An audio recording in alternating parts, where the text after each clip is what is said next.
Bienvenue sur le podcast de notre agence digitale créée à Nantes en 1995. Depuis 3 décennies, nous sommes les témoins et les acteurs des évolutions majeures du web, des premiers sites statiques aux interfaces intelligentes. Aujourd'hui, nous allons explorer un sujet fondamental, les principes psychologiques derrière une expérience utilisateur efficace. Mais pourquoi la psychologie est-elle essentielle en UX ? L'expérience utilisateur, ou UX, repose sur une compréhension fine des comportements humains. Lorsqu'un utilisateur interagit avec un site web ou une application, il ne prend pas de décision rationnelle et calculée à chaque instant. Il est influencé par des biais cognitifs, des émotions et des mécanismes de perception qui guident inconsciemment ses choix. Dans notre agence, nous avons vu l'évolution des attentes des utilisateurs au fil des ans, et depuis 1995. Aujourd'hui, les internautes recherchent des expériences fluides, intuitives et engageantes. Et c'est là que la psychologie joue un rôle clé. Mais quels sont les biais cognitifs qui influencent l'expérience utilisateur ? Parlons donc des biais cognitifs. Ces raccourcis mentaux, intégrés dans notre cerveau, influencent notre perception et nos décisions. L'ancrage. Imaginez un site e-commerce qui affiche un prix barré à côté d'une offre promotionnelle. Ce prix initial sert de point de référence et renforce la perception d'une bonne affaire. L'aversion à la perte. Les utilisateurs sont plus motivés par la peur de perdre quelque chose que par l'espoir d'un gain équivalent. C'est pourquoi des messages comme « plus que 3 places disponibles » incitent à agir rapidement. La fatigue décisionnelle. Trop de choix, c'est paralysant. Simplifier les interfaces et guider l'utilisateur réduit son effort mental et améliore son engagement. Quels sont les modèles psychologiques appliqués à l'UX ? Les designers UX s'appuient sur des principes comportementaux pour optimiser les interactions. Le modèle de Fogg, B égale MAP. Ce modèle explique qu'un comportement se produit lorsque la motivation, la capacité et un déclencheur sont réunis. Un bon design réduit la complexité des actions et propose des rappels au bon moment. Les lois de la Gestalt. Elles expliquent comment notre cerveau organise les informations visuelles.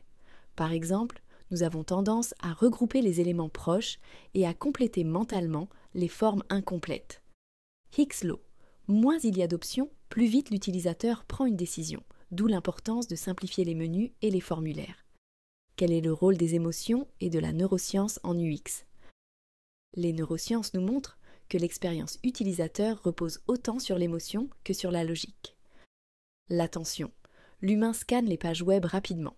Des appels à l'action bien placés et des contrastes visuels captent son regard immédiatement. La mémoire. Un bon design s'appuie sur la reconnaissance plutôt que sur la mémorisation.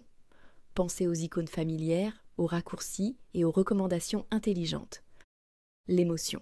Une interface doit susciter de la confiance et du plaisir. Les couleurs, les animations et le ton des messages influencent notre perception d'un produit. Passons au cas concret, quand la psychologie améliore l'UX. De nombreuses entreprises ont appliqué ces principes avec succès. Booking.com. En affichant des messages de rareté et d'urgence, le site joue sur l'aversion à la perte pour inciter à réserver rapidement. Duolingo.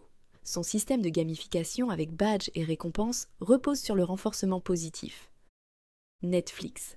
Son autoplay réduit la friction cognitive en lançant le prochain épisode automatiquement, incitant ainsi à rester plus longtemps sur la plateforme. Nos recommandations pour une UX optimisée. Dans notre agence digitale, nous appliquons ces principes pour créer des interfaces qui captivent et convertissent. Voici quelques bonnes pratiques. Réduire la charge cognitive, prioriser l'essentiel, éviter les distractions inutiles. Utiliser des ancrages visuels. Mettre en avant les actions clés avec des couleurs et des contrastes adaptés. Créer des expériences fluides. Simplifier les parcours et minimiser les efforts des utilisateurs. Tester et optimiser. L'UX n'est jamais figé. Observer les comportements et ajuster les interfaces est essentiel. Pourquoi allier psychologie et UX est essentiel ? L'UX n'est pas qu'une question d'esthétique ou de technologie. C'est une science qui s'appuie sur la compréhension du cerveau humain. En intégrant les principes psychologiques à la conception des interfaces, nous créons des expériences qui ne se contentent pas d'attirer les utilisateurs, mais qui les fidélisent. Merci d'avoir écouté cet épisode. Pour en savoir plus sur l'UX et découvrir comment nous pouvons optimiser votre site, retrouvez-nous sur notre site internet et nos réseaux sociaux. À très bientôt peut-être dans le cadre de la refonte de votre site internet. Nous serons heureux de recevoir votre cahier des charges.